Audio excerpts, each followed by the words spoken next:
Wonka is hitting theaters soon, and I have my thoughts on whether this is the holiday you should be seeing this movie season. Wait, scratch that? Reverse it.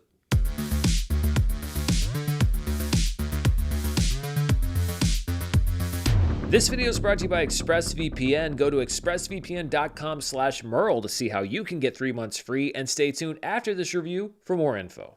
Hello everybody, I'm Dan Murrell here with my thoughts on Wonka, which will be hitting theaters here domestically on December 15th, and the rest of the world, well, check your local listings. Wonka is a prequel to Willy Wonka and the Chocolate Factory and Gene Wilder's version of the character Willy Wonka. This is not a reimagining, and that's very clear. From the first musical notes of the film, which are the classic Willy Wonka song Pure Imagination, to the last musical notes of the film, which are also the classic Willy Wonka song, Pure Imagination. What I'm saying here is they're not going for a character reinvention a la Tim Burton, who wanted to take the character back to its roots in Roald Dahl. This is very much about trying to give you a version of the Willy Wonka that you already know and love. Timothée Chalamet plays a young Wonka who arrives in the big city full of idealism and a dream of opening up his own chocolate shop, but standing in the way is the evil chocolate cartel, a trio of shop owners who have banded together to crush any new chocolatier who dares to enter their turf. To achieve this, they have practically the entire city on payroll, including the local police chief,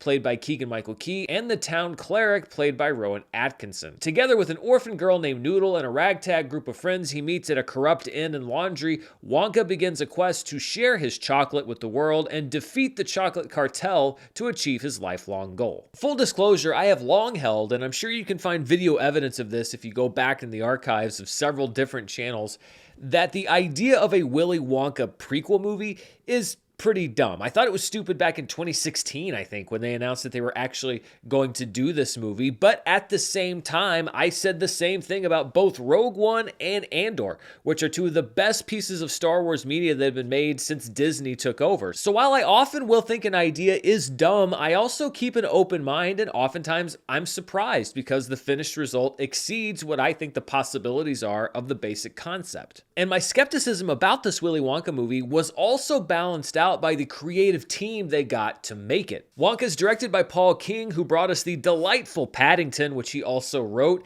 and the even more delightful Paddington 2, which he co-wrote with Simon Barnaby, who also wrote this script alongside King. If there's a duo that I would trust to deliver a really fun and charming movie about a childhood icon, it would be this duo. And if I had to sum up this merger of tired creative concept with really talented creative team in one word, that word would be pleasant.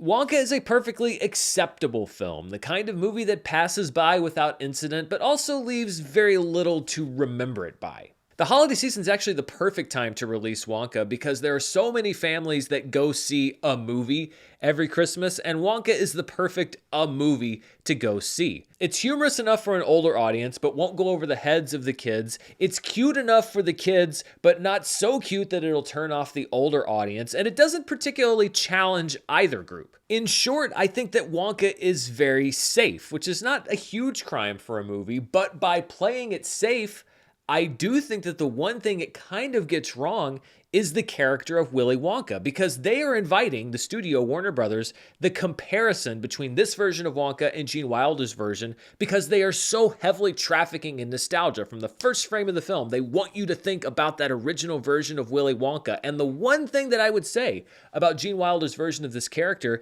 is that his Willy Wonka was definitely not safe. Yes, he was a genius at making chocolate, but he also had edge. He was a bit of a sadist, a smartass who liked to play with his food, to poke and prod and test you. He was approachably insane, the lead character in a beloved family film, and yet you believe that he may actually kill some of the children who were taking a tour of this factory. It's part of the genius of the writing of that role and the performance by Gene Wilder. The suspense is terrible. He's gonna go this time. I hope it'll last. Go on, boy. Go on. The trailers for this film have promised to show you how Willy became Wonka, which, by the way, is one of the more inane marketing lines that I've ever heard in my life. I'm sure somebody at Warner Brothers Marketing really thought they did a great job with that, but that's ridiculous. It's like me saying, hello, I'm going to tell you the story of how Dan became Murrell. It sounds smart, but it's not really. But speaking to the intention of that line, this movie doesn't even really deliver on that promise. It's not about how the Willy Wonka, the idealistic young man of this movie, becomes the slightly more jaded man man with an edge that we meet later on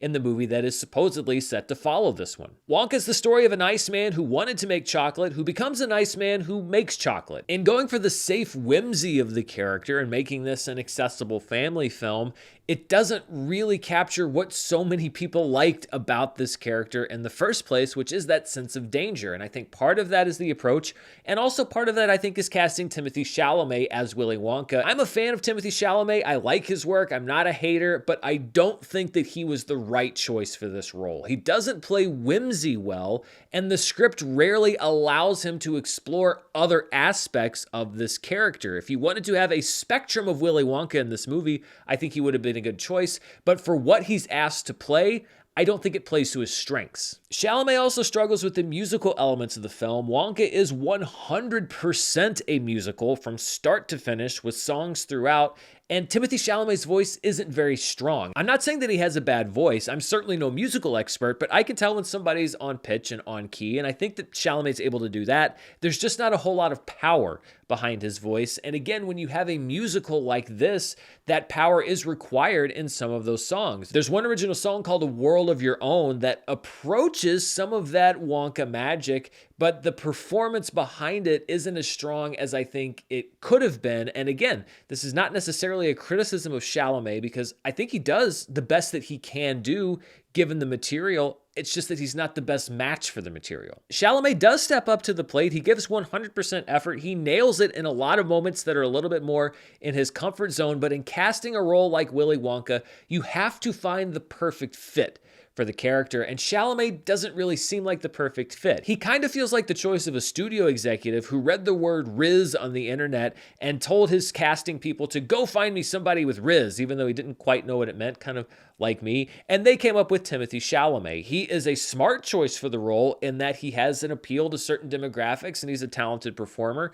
but I don't necessarily think that that was the best choice for the role. Luckily, Chalamet is bolstered by a strong supporting cast, including Calla Lane as Noodle, who has an easy on-screen energy with Chalamet. There's also Olivia Colman as Mrs. Scrubbit, the most accurate throwback to the story's Roald Dahl route. She is a nasty piece of work, but so similar to Madame Thénardier in the musical version of Les Miserables that they may as well have just had her sing Master of the House. Why not? It's a great song anyway. And then we have Hugh Grant as an Oompa Loompa, which is an idea that is so unhinged that it actually works. I love this late career movement from Hugh Grant, who's finally become unhitched from having to do the foppish leading man rom-com role and has apparently decided to just do whatever he wants. Wonka is also unapologetic about being weird when it's allowed to get super weird. I've seen a lot of movies, but I've never seen a young orphan girl singing to a giraffe while it's being milked by an aspiring chocolatier. That's something new for me. And that's as it should be. A movie about Willy Wonka should be unhinged, and it's a shame that this movie is so often boxed in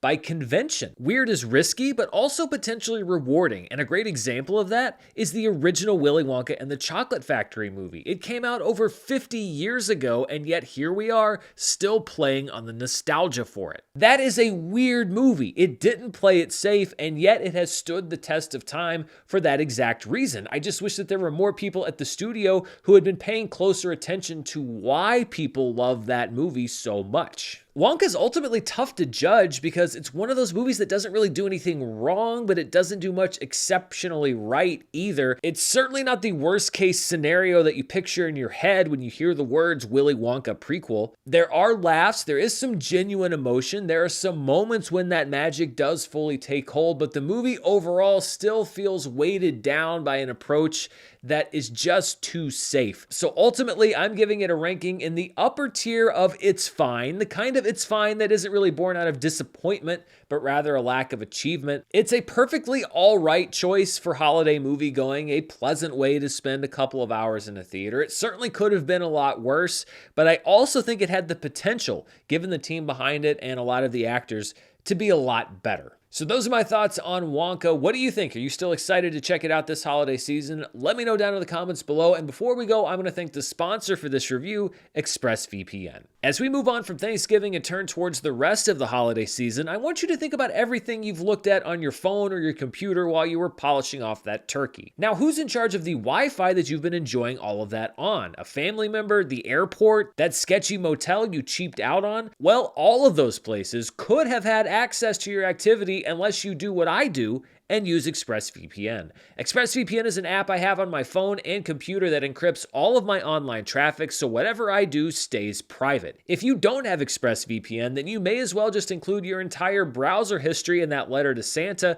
to help him decide if you've been naughty or nice. And this goes for wherever you are, work, home, traveling. Who do you trust to respect your privacy? I've been using ExpressVPN for a couple of years now, and it really does take a lot of worry out of connecting to unfamiliar networks. We were just in New Zealand for over 2 weeks, and I never gave a second thought to connecting to the Wi-Fi wherever I was, and I was also still able to watch and enjoy all my favorite programming that was being released back in the US. That's why I've partnered with ExpressVPN to get you a special holiday offer. Go to expressvpn.com/Murrell right now, and you can get 3 extra months free. That's expressvpn.com/Murrell, expressvpn.com/Murrell to learn more. Thanks to ExpressVPN for sponsoring this review, and thank you for watching. Be sure to stay tuned right here on the channel. Tomorrow morning, we'll see the return of Charts with Dan. After my weeks away, I will be taking on the entire busy last month of box office news, including a lot of disappointment for Disney with The Marvels and Wish, and so many other stories, so stay tuned right here to the channel for that.